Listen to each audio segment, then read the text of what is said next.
Muitos dizem que Shakespeare foi o maior escritor de todos os tempos e que ninguém escreveu tão bem quanto ele sobre as paixões e os ódios do homem. Outros acham que teatro nem é literatura. Teatro é literatura?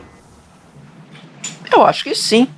Teatro é uma forma de literatura escrita que promove um ponto de partida, que promove um roteiro inicial, que pode até ser sujeito a invenções, a momentos, a coisas instantâneas, a coisas que surgem, talvez do diretor, talvez dos atores.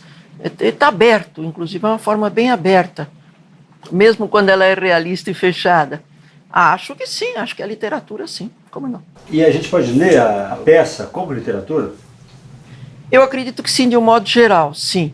Existem algumas peças que são uma forma de teatro que é melhor para ser lido, que dá muito prazer só na leitura, e outros que realmente dependem muito mais de encenação, do espetáculo, da colaboração, da presença dos atores.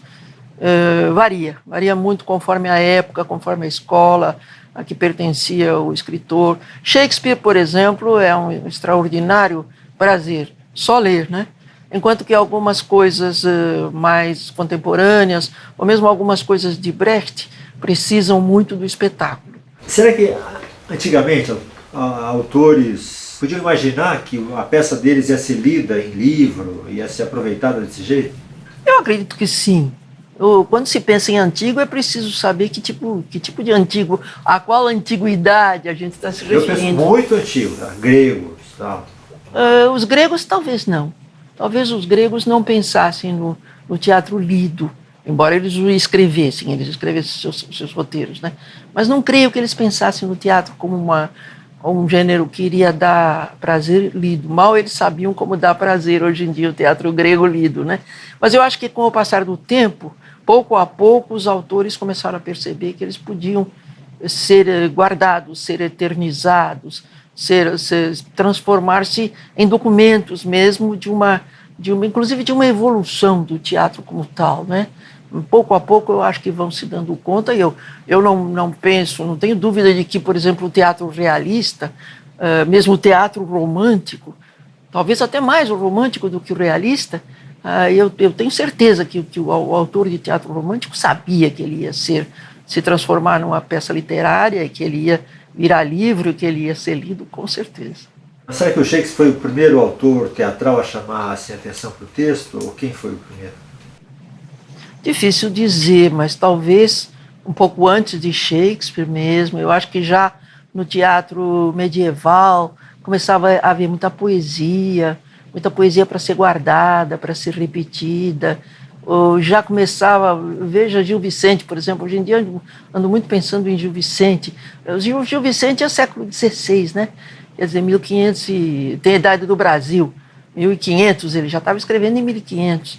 E ele escrevia versos metrificados e rimados, e versos que eram gostosos de se dizer, claro que naquele português daquele tempo, não, mas eu acho que ele já sabia que aquilo ia permanecer, ele já estava pensando em manter aqueles versos dele para a posteridade também falados e lidos.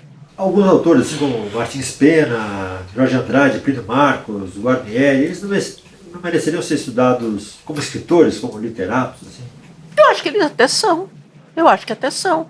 Eu acho que em termos de... Eu não sei se as escolas de literatura fazem isso. Eu fiz letras na USP e nunca ouvi esses nomes lá. É possível que não tenham sido feitos até agora, mas está havendo um movimento, inclusive nas escolas de literatura, que eu acho que está começando agora, para se pensar também o gênero drama como literatura a ser estudada mesmo, em letra, em livro.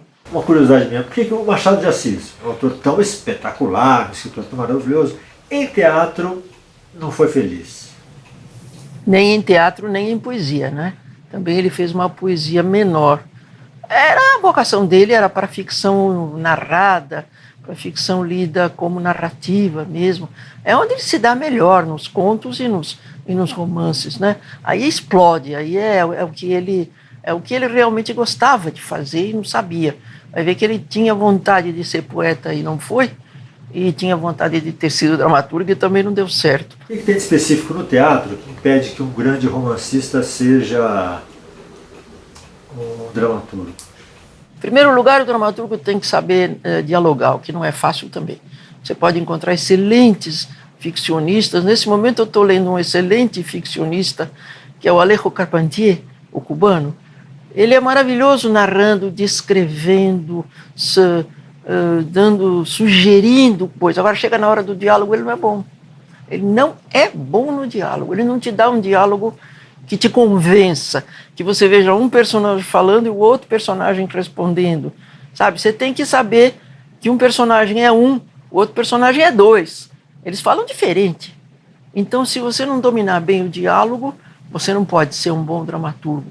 E depois você, conforme o gênero de teatro que você vai fazer, eu acredito muito no teatro que tem ação, em que as coisas, os acontecimentos evoluem.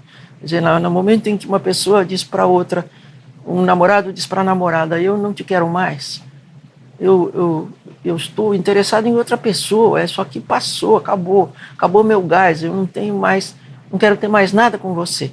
E acaba esta cena, você tem uma moça que achava que era amada e percebeu que não é mais. E um cara que estava preso a esse compromisso e que agora está livre para outra coisa.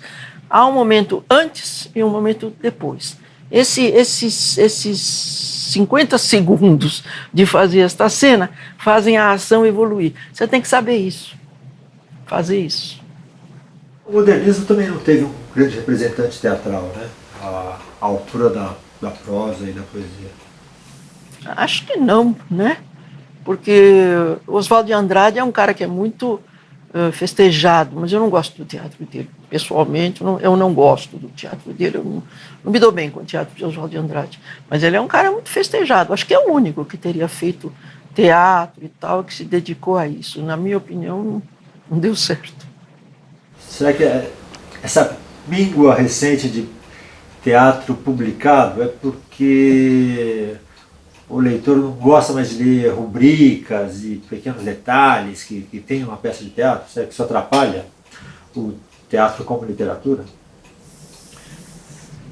Olha, Toreiro, eu acho que o que está havendo nesse momento não é só a diminuição de edições, é um momento de falta de produção de grandes dramaturgos brasileiros mesmo. Quer dizer, a gente foi muito bem até Guarnieri, essa turma do Guarnieri, aquela temporada da ditadura. Não que eu estou elogiando a ditadura, pelo amor de Deus, muito pelo contrário, mas foi uma contrapartida, foi um encontro de forças. De um lado estava a repressão e de outro lado estava o desejo de romper isso. De lá para cá eu tenho visto muito pouca coisa boa. Tem, eu não vou fazer injustiça de dizer que não tem, tem alguns, mas é muito pouco em relação ao que a gente teve nessa época. Então, talvez essa falta de edições também se corresponda ao fato de haver esta baixa. E existe uma tentativa do teatro contemporâneo de se libertar da raiz literária, de ser mais cena, mais Sim. balé do que... Está havendo um movimento muito grande no sentido de ser mais espetáculo só. Espetáculo sem se preocupar muito com o texto. Não ficar preso ao texto, não ter que ter um texto escrito com, 50, 60, 100 páginas, não. Fazer espetáculo, promover certas coisas, por exemplo, sair andando pelas ruas do Bom Retiro, né? Há pouco tempo a gente teve um espetáculo assim, sai andando pelas ruas do Bom Retiro, encontra alguém, troca algumas palavras e continua, você vai vendo o cenário todo em movimento, porque você vai andando e tal. Daí você encontra uma vitrine que você para e os atores às vezes improvisam diante daquilo, são solicitações que eles são chamados a improvisar e tal. Quer dizer, o texto ali não tem importância. Vale a luz, vale o cenário, vale a improvisação. Quando você escreve um romance e uma peça, você pensa diferente? Pensa, claro. Pensa porque, primeiro, a peça de teatro não precisa de descrições. Quem dá as descrições é a cena, quer dizer, é o cenário, são as luzes, são os figurinos, é a maneira como os atores se comportam, Você não precisa escrever, então fulano riu gostosamente, o ator vai e ri gostosamente, né? Então você prescinde dessas descrições. Você tem que é mais concentrado, o drama é mais concentrado, né? Então você tem que se concentrar no diálogo e no que as pessoas vão fazer, no que os personagens vão fazer para conseguir fazer avançar aquele mundo que é o mundo dramático, um mundo, a palavra é concentrado mesmo, um mundo mais concentrado. Chekhov dizia que se numa parede aparece, quando a gente abre as cortinas, numa parede aparece uma arma de fogo, é porque alguém vai morrer de um tiro, né? Então você vê, essas coisas não dependem de descrição, você olha e vê. No meu caso, quando eu faço um roteiro, eu imagino a cena visualmente. Quando eu escrevo um livro, eu penso no texto, sabe, na palavra. Existe essa diferença? Com certeza, com certeza. Você está dando exatamente a chave. Você tem, é você descrever, por exemplo, os sentimentos dos personagens, seus próprios sentimentos. Você pode escrever páginas descrevendo os sentimentos dos personagens, a maneira como eles estão enfrentando a situação, como eles estão se defrontando e tudo isso. E isso você faz na ficção escrita, na ficção literária escrita. Agora, se você for para teatro, ou para cinema, ou para televisão, já é outra forma de os atores descreverem as sensações dos personagens, os sentimentos dos personagens, aí vai estar a cara deles. Se for em cinema e televisão, mais próxima, né? Se for em teatro, será todo o corpo deles que vai expor o que eles estão sentindo, pensando, tudo, né? Pensei assim, será que eu vou escrever teatro? Eu pensei, não, acho que não vou querer escrever uma coisa que morre, sabe? Fazer filme fica para sempre, tá lá, a película fica, mas teatro morre, acaba a temporada, morre. Eu achava isso muito triste. Morre o espetáculo, mas não morre o texto.